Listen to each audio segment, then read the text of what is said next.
Hello বন্ধুরা, আমি শিউলি আর আমার কিচেনে আপনাদের সবাইকে স্বাগত। বন্ধুরা, ধনেপাতা যদি ফ্রিজে রাখেন তাহলে, যদি খোলা রাখেন তাহলে শুকিয়ে যায়, আর যদি প্লাস্টিকের মধ্যে বন্ধ করে রাখেন তাহলে একেবারে জল জল হয়ে পচে যায়। তো এই জন্য আমি আপনাকে এমন একটা ট্রিক বলতে এসেছি যে সেই ট্রিকটা ফলো করলে আপনার ধনেপাতাগুলো ফ্রিজের মধ্যে পুরো 1 মাস পর্যন্ত ফ্রেশ থাকবে, তাজা থাকবে, শুকাবেও না আর পচেও যাবে না। তো চলুন, 1 গাড়ি আমি ধনেপাতা এনেছি। তো ধনেপাতাগুলো এরকম নরম ডাঁটা সহ আমি এরকম ছিঁড়ে নিচ্ছি। অনেকে কিন্তু আপনাকে দেখাবে যে প্রথমে ধুয়ে শুকিয়ে তারপরে ফ্রিজে রাখুন, কিন্তু ওইভাবে আমি করে দেখেছি। ওইভাবে যদি করি তাহলে ধনেপাতা আরও জলদি খারাপ হয়ে যায়। এই জন্য আমি কিন্তু এখন ধোবো না, এখন শুধু পরিষ্কার করে দেখুন যেগুলো একেবারে ভালো, খুব ভালো যে ধনেপাতাগুলো, সেইগুলো আমি আলাদা রাখছি।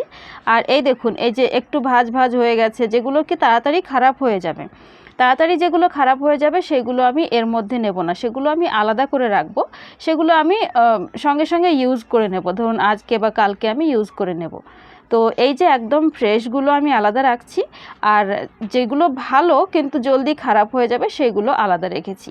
এই দেখুন, সমস্তগুলো আমি ভালো করে পরিষ্কার করে নিয়েছি। এইগুলো আমি জলদি ব্যবহার করে নেব আজকে বা কালকে। তো এগুলো আমি আলাদা করে রাখছি। আর যেগুলো যেগুলো আমি স্টোর করব, এইগুলোকে কি করতে হবে সেটা আমি আপনাকে দেখাচ্ছি।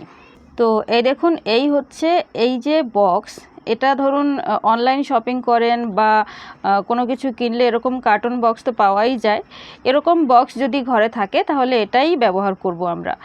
আর যদি এরকম কোনো কার্টন বক্স না থাকে তাহলে যে বাদামি কাগজের যে প্যাকেটগুলো পাওয়া যায় সেই প্যাকেটও ব্যবহার করতে পারেন। সেই প্যাকেটের মধ্যে প্রথমে ধনেপাতাগুলো ভরে নিন, তারপরে দেখুন আমি কি করছি সেটা আপনাকে বলছি। তো আমি বক্সের মধ্যে ভরে নিলাম এরকমই। আর যখন আমি ব্যবহার করব তখন বার করে ধুয়ে কেটে ব্যবহার করব। তো এর জন্য আমাদের একটা লাগবে এইরকম একটা প্লাস্টিকের পান্নি বা ক্যারি ব্যাগ বলে যাকে। তো এরকম একটা ক্যারি ব্যাগ নিতে হবে, আর ক্যারি ব্যাগের মধ্যে আমরা এই বক্সটাকে ভরে দেব। যদি আপনি ব্রাউন কালারের কাগজের ব্যাগ নিয়ে থাকেন তাহলে ওই ব্যাগটাকে আরেকটা পলিথিনের ব্যাগের মধ্যে ভরে দিন। তারপরে ভালো করে বেঁধে ফ্রিজে রেখে দিন, নর্মাল ফ্রিজে, ফ্রিজারে নয়, নর্মাল ফ্রিজে রেখে দিন।